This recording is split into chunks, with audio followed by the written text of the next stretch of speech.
Welcome to the longest podcast ever. I'm your host, Dean DiMarzo, aka LongestSoloEver. Join me and my co-host Ro Panuganti as we talk to some of the most incredible creators in nerdcore and video game music. We'll go behind the scenes of the creative process of some of your favorite artists as we talk about music, games, life, and everything in between. And now for our first guest, Ro Panuganti. What's up, everyone? Welcome to the longest podcast ever. That's such a silly name. It's the only name I could come up with. It's the only name that made sense. We have Ro Panuganti here today. Ro Panuganti is a guitarist, music producer, YouTuber, and videographer in the video game music world. We have long known each other on YouTube, on Twitter, and I was on your podcast with Game Grooves once, right? That's right. Yeah, Game Grooves Uncovered. Yeah, that was a blast. That was like a year ago, I think. It probably was more than that, actually. A year, 2 years, 4 years, who knows? Time's a construct. And as I was starting this new podcast, I could only think of Ro as the perfect co-host to talk about music and video production and being a creative person in the world today, especially in the video game and nerdcore world. So Ro is going to co-host this with me, but I figured we'd start things off just the two of us. You can get to know us, we get to know each other a little better, and have some fun. Yeah, thank you so much for not only having me for this episode as your guinea pig, your interviewee, but also, to get to co-host a podcast with you. I think there's a lot of both mutual respect and overlap in what we do, but also I think there's a lot of fun vested interest in the things that the other person does that we don't. I'm excited to learn more about nerdcore, especially, and your approach to production that just kind of inspires me while has nothing to do with where I play around. And I'm just all right, YouTube video, throw it out, BGM time. And thank you. And likewise, I think you are leagues ahead of anything I do video wise. Oh my God. And so much production stuff you do that I look up to, not to mention your thumb. It was some Zelda cover. I think it was an Ocarina of Time metal thing. You got the Tosin thumb going on. I can't go that far.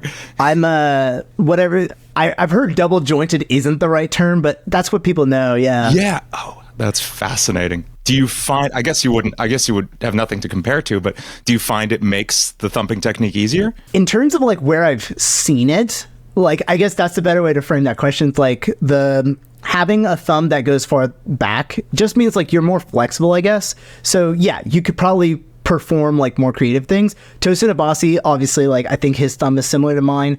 Victor Wooten and a lot of people. Yes, you're right, Victor too. Yeah, bass players I've seen do have this, but there's plenty of people I've seen who have the straight thumb right and have pulled it off. But the real trick I found that no one talks about is you need to grow out your thumbnail a little more. Ooh, that made the difference. And I've been a bad nail biter and stuff, and when I saw that, and I was oh, stop. You said, I pick at mine a lot, and I do end up with really short nails naturally. I don't think I could do that. That is really interesting, though. Yeah, we're for those listening who have no idea what the hell we're talking about.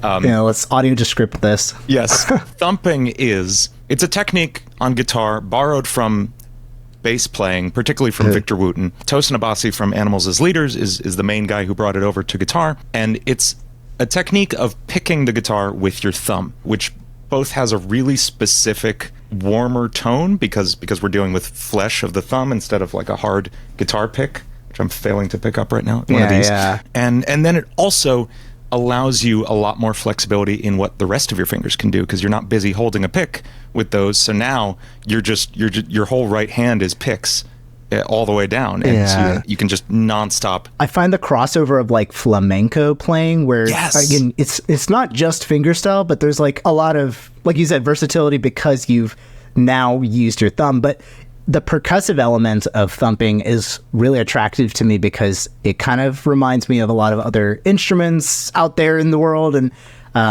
it's definitely caught storm now in the modern guitarist, progressive guitarist play. So I started trying to use it in video game music and covers a while back, and only now am I feeling comfortable actually putting it at the forefront and stuff without feeling I'm bumbling through it. Yeah, I mean, it sounds fantastic. It's so interesting you bring up that reminds you of other instruments. We're jumping ahead of like the order of things, but you play the tablas, right? I own a pair of tablas, but yes, no, like I see where you're going with this. You play them better than I do, is how we'll put that. Let's go with that. and so that is, I'm a percussionist first, actually, before guitar. Mm-hmm. So I'm definitely familiar with a lot of hand percussion, bongos, congas, and the amount of, I guess, envelope control you have over them. Sure, like the hit of it to like kind of broaden our language, I guess, even more.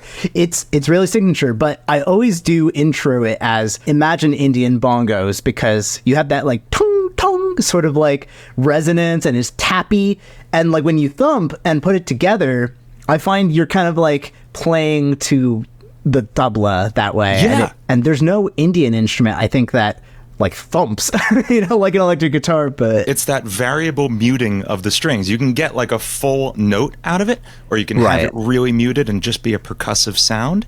And that is really like a lot of hand drums. You have this range from like a full doom to like. I think what's beautiful about exploring like musical technique, and then is like you can bring it always back to what you're doing, but that's where it takes a lot of work. So when it comes to like thumping and how do I use this in a cover or a song I'm writing or something, it takes just like a lot of experimenting, but that's become more of my favorite parts than that, like going to make the song and like the production side. It's just you get to sit with a guitar and start going like and suddenly I'm like, wait a second, if I keep doing this, like the rhythm is starting to get more interesting. So it's a really exciting technique of many, and it's a really fun combo of many to like pair with tabla, with sitars, or like with metal or jazz or funk or anything like that now. It's so versatile. I'm obsessed with it. I just put it on a song today. I did a deep dive on your channel. I've been watching your channel for years. I don't know when we first interacted. I think I saw you post like a video in my Discord or something just before. No, I'm sure I found you like ages ago. Let's start there. But I remember specifically around the time that you started like Friday Night Funkin' covers, or just a little before. And I was like, first of all, you were playing like a really pretty neon Ibanez, and I was like, all right, I'm gonna remember like who this person is just for that. And I was really, really into like how you were playing guitar more than any other element. I was just like, all right, this person really enjoys guitar, and sometimes different aspects of people pop out. But that's when I think we met. So 2016, 17, I would have picked up your channel, and then 2020 or something would have been interacting there. Yeah, absolutely. And that's also when I started like being more active on Twitter, which is where so much of like the VGM world is. Like that's everything is on there. Oh yeah. Like I said, the first thing that struck me about you was like your video work is incredible. Thank you.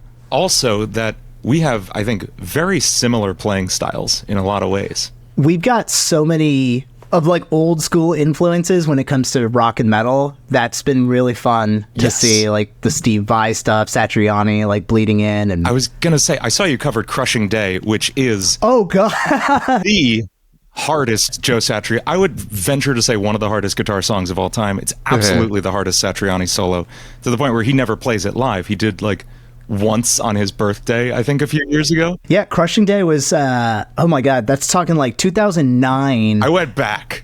Yeah, no, fair enough. I mean, I've seen you, I think, play For the Love of God or Close to Dover kind of level when I was interviewing you. So yes. But yeah, we're talking like when I took guitar lessons at Music Quarters in 2009, I guess. So I was still in high school, and I grew up like with classic rock music in general, and stuff that makes it to India, where like my dad would have gotten into it and eventually showed to me. That's mostly British music, since British culture obviously pervaded, and so I never heard any heavy metal or anything like too shreddy. That kind of stuff was like, I guess, mildly taboo to the average person, let alone, it's not like I ever picked up like a record and my parents were like, oh my God, that's devil music. No, right. It just didn't happen to come about until like Guitar Hero and my guitar teacher Clint, who he knew rock, he knew blues, he knew jazz, country, and we just had this really great like learning flow of, hey, what do you want to work on today? And I would be like, anything, like what do you think would work? He introduced me to Rush, Joe Satriani, Vi. We learned Metallica riffs. So like I kept on being really open-minded to what I wanted to learn instead of being like, well, I really like this one band, Dream Theater. Can we start here? And just be disappointed. And yeah, that led to me every recital picking like a Satch song. My last one was For the Love of God, I'm pretty sure, by Steve Vai. Oh, yeah. I mean, that's a marathon. The middle section of that's insane. And such like, as insane as like the shreddy middle part of that is, it's also so important that you get his phrasing, you get the vibrato and the slides in there.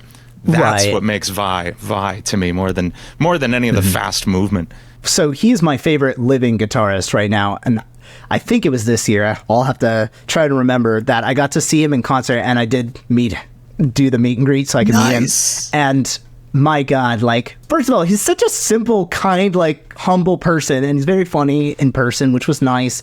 I asked him his thoughts on using like electric sitar as an American guitar player and how he's woven in so many non-Western music styles comfortably, because that is the basis of like my Game Raga project and just current life right now is like, all right, I was born in the US. I love rock metal. I don't want to be the stereotyped Indian guy who's doing Indian guitar. I want to just dig in, like, what is that like? And Steve Vai, he just gave like this simple, like, well, you can only be the you-est you. So, you can do your due diligence, but you have to like, just push yourself and write what's true. And that's how I felt. And from there, I was just like, all right, there's going to be some sort of musical balance that I explore in like my tonal palette, just like Steve Vai, of course, explored blues and metal and rock, but also different kinds of European musics that aren't represented in rock and metal, and different Asian styles. And he's brought on like session musicians to do all this stuff. It was really like inspirational, as you can imagine. Of course. I mean, the Fire Garden Suite comes to mind for that, right? Yes. Like I could play the entire thing in my head, start to finish.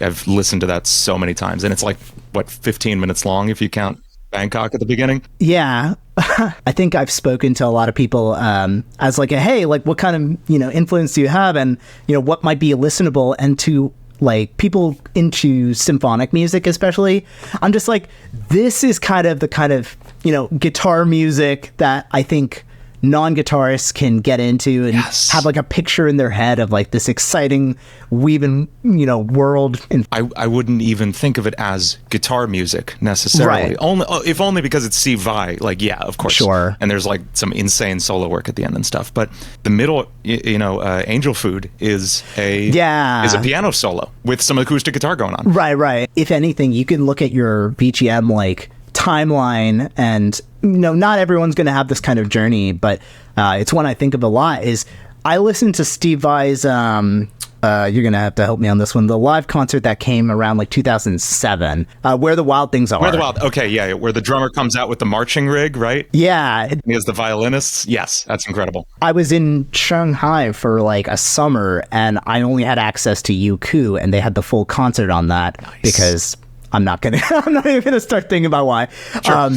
But I watched that concert, as in many people. I watched the Now We Run video where he has the green see-through gem that I still want. Yes. And he had two violinists. I think that was, let's say, like 2008 or 9 or something when it came out. And from there, I was like, I need this. Like, this is such a beautiful like mesh. And I ended up wanting to collaborate with people like Michaela Noctegal or Miklichu and Patty Rudisil and Tara and all of like my violin playing friends and piano players, like David Russell and stuff, because this entry of this non-video game musician showed me like this beautiful fusion of style and collaboration. I was just like, I want to play with anybody. So if Steve shows the way, or whoever you're watching can do that, like I think it paved a really good road for me to follow through the last 10 years of VGM, or 12 years, or however long it is. I think that's so important to take influence from outside whatever world you find yourself in. And this is something I'm going to try to talk about Friday Night Funkin' as little as possible on this podcast, but in the FNF world, I've seen like years of people who have only now listened to Friday Night Funkin' stuff. They've grown up in that, and it's all they've heard is this now very insular situation where it just feels like the same few synth patches and chord progressions and melody ideas getting just kind of recycled over and over. And the first generation of that was like people pulling from all these different genres of EDM and hip hop and rock and metal. And I think the inflow, at least for a bit, stopped. Yeah. I think it's so important to just constantly be taking in everything from everywhere. And then the other thing, and this is something else you do so much better than me, is just working with people and being a part of the community. And like, I will admit, this podcast is like a way to hack my brain into being a part of this community, because I have trouble doing things that aren't work sometimes. And if I can flavor community connection as work, then it's more likely to happen. And that's like such a real insight into my issues. That's what we share. I think if your peers and friends like also view you as like, hey, is like Dean ever not working? Like, I've gotten that reputation, not like professionally like day jobby, but yeah. Every single time Allison has to reel me in, is just like you're overextending yourself and stuff. And to your point, you bring up community, and I think for reasons that I'm sure we're going to talk about in a few, community and like the journey are two huge themes that I'm honing in on. And when it comes to like my community experience, it's gone through a lot of ups and downs, a lot of insular kind of challenges where too many of the same people know each other and like we're not expanding or we're getting roadblocks, and also just people. It's a people business and a people art. So, when I started, I was pretty much one of the only people who was into rock and metal in my area.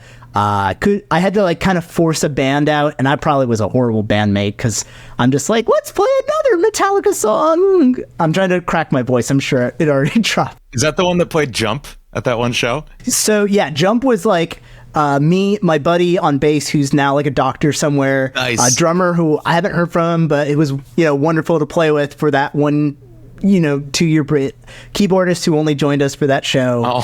And like, no one had ever heard me sing. It was great. Oh God, thank you. And I mean, David Lee Roth is not easy stuff by any means. It sounded great. No, it's almost like it works in your favor. But like after that, we didn't play almost anything, and I didn't know how to run a band. No one in a band would invite me to join their band or explain this. I have no musicians in my family, like at least that I could refer to. So I was constantly just like, the hell do I do? And I go to college, take like one guitar with me. I'm in computer science. So like, I'm actually super busy, but you'll probably see, and kids, don't follow my example. There's like a VGM video every week. And, like, again, they'll probably have like 300-400 views or whatever, and like a couple nice comments. And like, it was just this addiction. It was literally like a drug of, if I can sit at home and make my music, maybe that'll solve it. And then, and this is a pop quiz for you, Dean. Do you know Vocal TV? Vocal TV. Was this a YouTube channel? This is a Twitch precursor that I believe happened before Twitch and around Justin TV. Oh, okay, I was going to say, I know Justin TV. Okay, Vocal TV was like same thing? It was basically Justin TV with a built-in Q&A. Wow. And you could bring people on built in to like ask a question.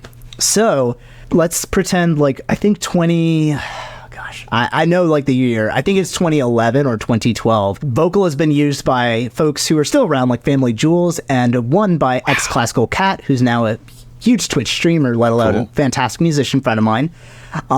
She invites up like a bunch of people from the VGM scene all at once, and like we're doing like a Pokemon drawing contest or something, and everyone's sucking at it, which is great. And from there, I met people like Jonathan Parecki, who's gotten to do a lot of work for like the anime scene. Of course, he's like literally a fluent Japanese, like just wonderful human being. And at that moment, like that's when community was born for me. And I was so amazed to meet human beings doing this, as sparse as it was, So, we start collaborating with a lot of the same folks together. We'll like invite in new folks to like a small group and start chatting. And it doesn't matter if you're jazz background, classical. Like Tara had a fantastic voice and she loves fantasy and stuff. And I was like, Dragonborn, like Skyrim just came out. Yes. So that's my first licensed cover through Louder FM. And then my first time I was in jazz band in senior year, and I met this kid who's like,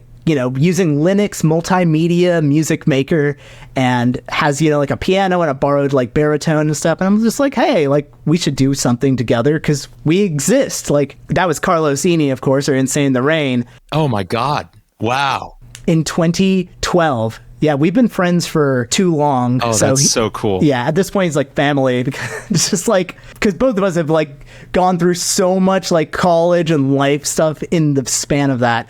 And again, like this was my community because, there was a guitar scene and like, I'm very peace love about this, but I do think that was probably the first instance of like maybe soft, unintentional gatekeeping. Yeah. It's all a bunch of dudes, which is also, I'm part of the problem, but and like you have all these secrets behind whatever chats and things and people hanging out and, slowly that expands and it expands outside of US and it expands outside of guitar playing and people start pretty much posting on YouTube as like their central hub, and what it's like, oh my God, check your phone, someone uploaded this week like one person's video and you're just like, oh my God, he covered like Azalea Town from Pokemon Gold, right? And you share it, and that was such a soft community. And it just grew from there to stretch into labels, things people have had going on for a lot longer. Like I never knew about Dwelling of Duels or OCR. I kind of like knew of, I didn't know it was a group. And I just started poking my head around and to start seeing like, oh my gosh, I like this so much. And after 3 years, I know you feel this, it's like, oh, okay, I'm like a little experienced and there's someone who knows very little on how to get started, and you start like wanting to talk to them, and that's community in itself, even if you're not running a group. It's true. And that is something I don't know why, but I avoided for very long. I don't think it was on purpose by any means. I think I'm a very solitary person by nature. Sure. I spend all day in this room in my basement. Yeah, it's something that didn't come naturally to me and something I'm actively trying to change now.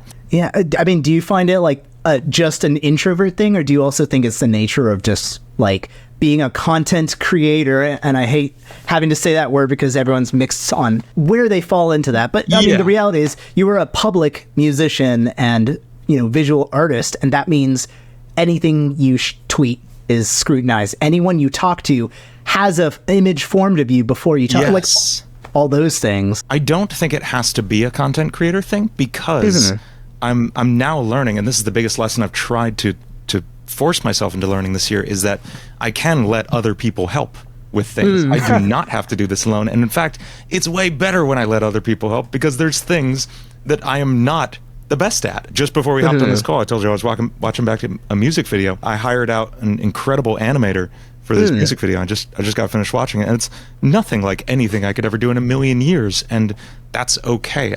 I'm not setting out to be an animator. I wanted a video, but it doesn't mean it has to be me making every single video. I think that's an interaction with a community in a different capacity, but it's such a crucial lesson that once you have the ability or the privilege even like to outsource or, otherwise just talk to other people. Yeah. It's hard not to. And, like, I think I framed my like community thing a little bit selfishly and a little altruistically, but the reality is like, I think different people will have different amounts of interaction they can have. And like, again, an unrelated thing, like I've made guides and things because I like that. And I used to feel kind of like, I don't know what the word is. I felt an emotion about like, why is someone not making a mixing guide so I can learn how the hell to sound good? Or why won't you like talk to community? And now I respect that, like, not everyone likes it. Not everyone's, built for it or, good at it. So you gotta kind of roll with it. But it's a whole other skill set. I mean, as someone who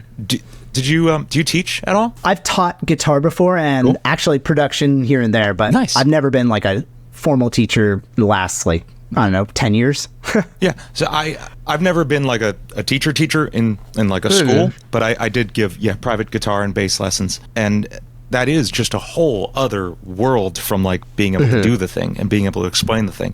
And there's a lot of things I can explain way better than I can do them too, like a lot of music production stuff. I can articulate these concepts and tell you how to get to your best like situation with that, and then go home to my mixes and be like, God, what am I doing? That is exactly how I feel. Not only for explaining mixes and giving like good feedback, but if I mix someone else's work, I always find it that like I for our Game Grooves Gent album, I got to mix your tracks, and I was like, these stems are perfect. There must be some magic here. Flip over to mine, and I'm just like, what? This is the wombliest. Like, and meanwhile, I sent you like default, Fortin Cali neural DSP patches. I'm sure that's why people like it. It is good. It's so good. And if I mix for Allison, like I'm always like on fire in my mind compared to my mixes again. And sometimes you're like, oh, it must be this. It must be this one reason. I'm curious, in the mixing process, how much do you separate the mixing process from the production process? Do you like print your tracks, commit your MIDI devices and everything? So, and this is a great way to segue into a free plug, I guess. But so I made SitarCraft this, October it came out. So that was the first time in my like 12 years of video game concept albums where I printed out my recordings. Basically, I committed to a lot of the sound, if you're unfamiliar with mixing and listening. So the guitars won't have as much adjustments as if I left them with a lot of the different softwares that control the sound. It's kind of like we call it committing often. So that was the first time I printed everything out and put it in a separate project and would mix there. And it yielded very neutral and objective choices, and everything just felt more comfortable. And even if it's a placebo, that's fine, because the only person who gives like the biggest craps about your mix is you. Right. Exactly. Right now I'm working on, I guess, a half redo, half remake of a Metroid album that I made in 2017. Oh, nice. And that means that all of old 2017 Ro guitars that I don't own anymore are on there, and a lot of like old tracks that I have to redo. So it's very tempting to like live inside your project and live inside the song as is.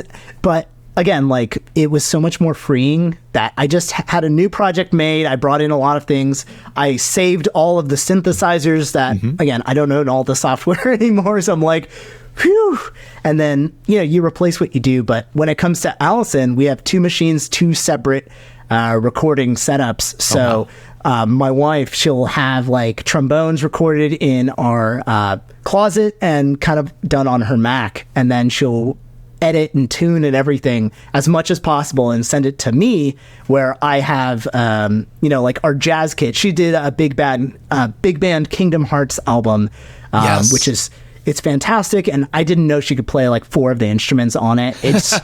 But yeah, we got a saxophone, and then she's just like, and I'm just like, this is a disappointment. Incredible. But yeah, like the workflow really has adapted, and it's definitely different than like 2014, I think, or 13, when I made my first like formal album and recordings, and anything goes. Yes. So that brings me to a few different points. One is I wonder if that's why you feel more comfortable mixing other people's work than your own, is you can't go in and tweak things at the first stage anymore. You can't go and redo that guitar take or adjust that synth patch. It's I use a lot of food metaphors when I talk about music production. You know who you're talking to. Yes, yeah, exactly. You're like Instagram feed. Anytime you post anything you've cooked, I'm just like losing my mind. It looks incredible. Thank you. But yeah, it's like, I think the way a lot of people approach production, they are still cooking things, while they're plating the food, while they're decorating the cake, it's still in the oven, and they can adjust the recipe still if they want to. That's a great analogy. And that is not a good way to make a cake. If you're at the last minute thinking like, oh, maybe I need less flour in there, I need more sugar, like you are never going to finish baking that cake. So to print those effects, I don't do it as often as I would like to, but I do try to move everything into a brand new session with no inserts whatsoever on anything because it's all been printed. And then I can just put that out of my mind and approach this like I am mixing someone else's track. I think like objectivity and listening is something that it comes up quite a lot in the VGM scene, and to like kind of pivot back to community talk is like one of the things I've been passionate about is I've been doing this for 14 years and it's like a second job, but it's not my main job. So I have like a little bit of leeway in keeping up with folks. And like my goal really is I want someone to come in the way I did, but have so much more help and resources and friendships and, you know, just like that much more of an ease getting into this thing so they can sustain it. Because if you don't have a community around the music here, then you have a bunch of people self-promoting. Yeah, just shouting into the void.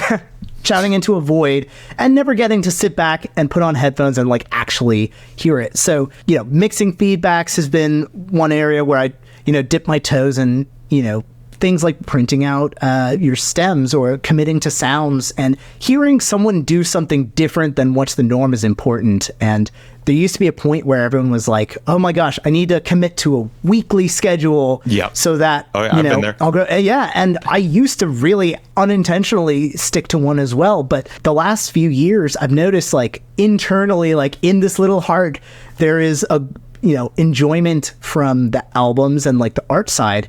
So I'm okay foregoing like what would probably work well for YouTube or what might specifically work for certain platforms. And instead, it's kind of like I've capitalized on Bandcamp, I guess, in that I'm going to take a long ass time and make albums. So like getting that mentality meant, okay, like let's approach things differently. I record most of my guitars still through the Axe effects and printed wet tones instead of dry. If you're not familiar with guitar production, usually you plug your guitar into some sort of conversion interface, USB or whatever, and it goes in and you can constantly tweak and tweak and tweak. Here, it's like I took an amp and a microphone, but a little cheaper. Yeah. And you say usually you would record the DI and then run an amp simulator over it or something, but that usually is only really the last 15 years that amp sims have been like functional as far as plugins go. Yeah, it seems like, and especially in the metal scene, a lot of people have gotten away with these digital amps instead of the real things, which again, a lot of my audience and peers, and I'm sure a lot of yours may not know this, you know, how real amps get used, and of course they're still used today, but normally you'd have to like turn them quite high, like in volume, and get the sweet spot sound, which means you can't do it if you live in an apartment or something, and you need a microphone. You'll have to test different placements and so on, and then you're recording something printed. The dry guitar recording world, which again, this is something that channels like CS Guitar D9 and of course Family Jewels and others kind of taught me. You could just plug it in, get like a maybe $60 to $100 software, and then you can pretend to have a lot of these different amps. Now, I'm gonna like try to brace this in. I think like if you have something, use it. Line 6, for example, has like this very mixed reputation back in the day because the real amps didn't sound very much like most commonplace amps. Yeah, the Spider 3 has a very specific flavor to it. Yeah, which again, like I call it garbage, and then some other guitar player is going to sound amazing through it. I had Grant Kirkhope send me a Line 6 Spider tone for his Paper Mario Origami King medley project, which That's amazing. To define those, Grant Kirkhope has composed for, he's my favorite like video game composer. He's composed Banjo-Kazooie, Tooie, loads, and he is also a guitar player, a big Van Halen fan. And the Origami King project was a 170-person project during the pandemic that I helped co-video edit and whatever. So all that to say, my hero played through a friggin' cheap ass amp, and it was fantastic. So the plugins that were available in 2007 and, you know, even when I started in 2010s were quite limited, shrilly. They didn't sound like what I was listening to. So my buddy Mitch Carnes, he taught me everything I knew about mixing around 2014. And one of the first things was get Guitar Pro, take off the cabinet, and then use like this little thing called an IR loader. And, you know, in simplistic language, it's kind of like a way to capture what a real life guitar speaker will sound like, and it'll sound much, much better if you get one that's done by a professional, whereas some of the other built-in ones weren't. So like little things were like were available, and it definitely helped. So like, community, talk to people. Exactly. And you bring up this interesting thing with Five Nights, where people are Friday Night Funk. I do that a lot too. Good. It can't just be me. But when it comes to like insular listening, like I'm now officially a geezer. I don't particularly listen to all the new kinds of musics and stuff to keep up myself. But even back then, like in the 70s, if you went up to like Jimmy Page and was like, hey, what are you listening to? He would give you a similar spiritual answer, I think. He would probably say, I'm listening to blues and, rock. But, there's something about the community where it started to shine more when people were listening to different things. Like, shout out to two friends in particular, Eric Laddish and Sean Hansen.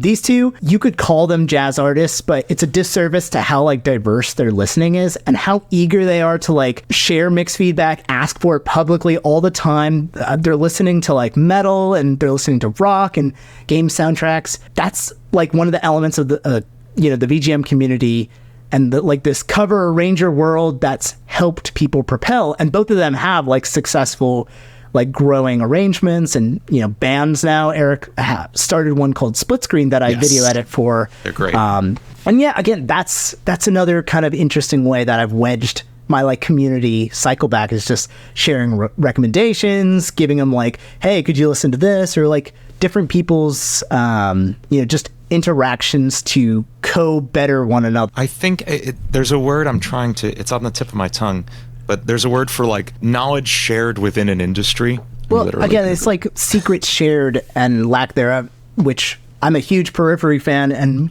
especially because that band is so transparent. I literally have their last album, Wildfire, they gave out the stems and had a like 60-minute mixing guide. So whenever someone asks me, hey, Ro, like, do you have any resources for mixing? I'm just like, this YouTube video right here. Because like, I can't think of almost any other bands so willing to give you the keys to the car confidently. Yes. And it takes a lot of time. You've made a huge amount of material for people to learn about this stuff too. Yeah, and you're right. They really are one of the first bands that just open the doors wide open. I mean, plenty of bands do a behind the scenes, like, look at us record the song. And back in the day, I say back in the day, it was like, 2009, 2008 or something. But all we had to go on were, we had magazines, we had Sound on Sound and Guitar World, of course. You didn't even have the context to know what you didn't know yet. So when you watch the behind the scenes video on the DVD of whatever concert video you were watching, where they showed like 5 seconds of them in the studio, you'd be trying to look at what they're doing, but you don't even know what to look for because you don't have the language, the concepts, or anything. So to then have Periphery just like, Nolly doing 2-hour-long mixing tutorials telling you every single thing he did on the record for free is unbelievable. I walk this discourse very carefully, but when people say like it's never been an easier time, yeah, they are sounding like old people who remember like these torturous days, but it is, I think, a celebration of the tutorial makers of the world and those who are getting their own sort of like, some sort of give back. Like, sure, it can be considered an ad if you have a tutorial and you're using a lot of your own plugins, but I have probably learned more from watching a couple of these videos and talking to the producer friends I have, who have, who've made music that I really appreciate than anything else. And none of that existed in 2012. So, when I look back at my old videos, I'm winging it so hard. Me too. And like the other aspect, and I brought this up again, is like the journey. I didn't think I could do any of this from very, a lot of different angles. For one thing, I don't know a soul in my like family who's gotten this deep into their, hobbies and passions in that way and in such a public way. I didn't know a single computer science student who had time to do this, or like IT people. It really felt like guitar was supposed to be like put down forever. And I didn't know that many, Indian guitar players and things like that. I didn't know stylistically around me. And I will say the nexus point for everything to make me feel like inside, like, this is all real and I can be a part of this was my first MAGfest. Yeah. Where Music and Game Fest in National Harbor, Maryland is, by my guess, the biggest celebration of video game music in the entire world, maybe if not country. And it's not, a formal convention or anything. It's not like a conference. It is a festival. So you can go there and just spend all day in an arcade, or you could go and see like 40 different acts with a fairly strong variety of music stylings. You can dance at a rave. You can order 64 McFlurries and hold up the McDonald's. Wait, that's very specific. Has that happened to you? We'll bring it up on a podcast. It wasn't my McFlurries, but it was my McDonald's order, and the pictures are floating somewhere. This place was so accepting, just like aggressively weird, and I was so sheltered. This is my first, I've never been to Comic-Con or anything. I walk up to a hotel room. I've already freaked out because I've met David Russell, one of my other closest video game music friends, Michaela Noctegal, and, a few others. The door opens. It's like 14 people who I've only seen on YouTube, like Rashadi B, Thunderscott, Family Jewels, Toxic X Eternity, which is, again, poetic because now I'm getting to play on the big main stage with those two and their band, who are also lovely, lovely people. Yes, they're amazing. So the level of acceptance in this nerdy sphere and musical sphere in general was probably one of the most important, impactful ways for me to even believe this can work out. This could become this thing you get to do and people will hopefully appreciate. And I always think back to how appreciative I am because I got to experience that now and, kind of keep that going both community-wise and personally. That's fantastic. Yeah, and we've got to plug that the Ro Panuganti Prog Metal Experience. That's right. Ro Panuganti Prog Experience. Someone's already said their time, so Friday, 8:40 p.m. because 30-year-olds will be awake. Yes, that is a prime requirement. But for me to be there, yes. No, I would come see you at 1 a.m. Yeah, this year I did unfortunately have to perform at 1 a.m. due to a lot of scheduling chaos at BGM Con. Again, it's one of those no fault of anyone's, but I definitely have to point out I go to bed at 10. Same. This was hell. I would be ruined I would not be okay for a week after that. So if it weren't for Allison and Lacey and a lot of friends coming out and just people giving me water bottles and we can make it. And yeah, again, it was a fun weekend. It was very haphazard, so no video came, just a little video in the background. You can't see my face, so you can't see me yeah. But that is going to be an amazing set. I can't wait to see it. I am also playing a main stage set backing someone up, but it hasn't been announced yet, so I can't say. I don't think I can say who it is yet, but I'll tell you after. I have a very strong guess, so but I'm very excited for that. I was surprised this person has, so I don't. That's why I'm also surprised. Okay, we gotta stop vague talking about it, but that's very nice. Yeah, it's gonna be awesome. It's my first MAGfest. I have no idea what to expect. I'm so excited to finally meet everyone. Yeah, no, I'm excited to meet you in person. And again, if you're listening and you don't know what MAGfest is or what the energy is, this will be my 10th year, almost in a row, minus the pandemic year. But yeah, and this will be 10th year going. I've played the main stage as a backup twice. Once on electric guitar for a group called Geminon. We did funk, and then 2020 with Mariachi Entertainment System. Nice. On nylon guitar. And yeah, so it's just been a very interesting build up. And I think you're coming in at there's never a bad year. You have the lens of this is community. People are going to know you for sure. And you're going to get whisked away into a random panel on on Sonic lore. And, you'll start hearing someone playing a really specific song from what is that? Eggman's Mean Bean Machine or something Dr. Robotnik's some Sonic Spinball deep cut. Yeah, that the level of acceptance and diversity can only grow with this kind of community, and by going, I think you are fulfilling that element of community interaction, learning, paying it forward in some way or the other. And I'm glad, again, we have this podcast now to also serve as that vehicle. Yeah, I'm so excited to go to that. I'm so excited for this podcast. I think this is a good place to wrap it up and just say I'm so excited for everything else we're going to do on this podcast. We have some incredible guests booked already that we'll be announcing very soon. So stay tuned, subscribe, and we'll see you very soon on the next one. Thank you so much to Ro Panuganti for joining me on this one. Yeah, thanks so much for having me. And on every episode going forward, he's going to be my co-host, so I'm very excited. Yeah, likewise. Thanks for listening, everyone. We'll see you next time. Bye-bye.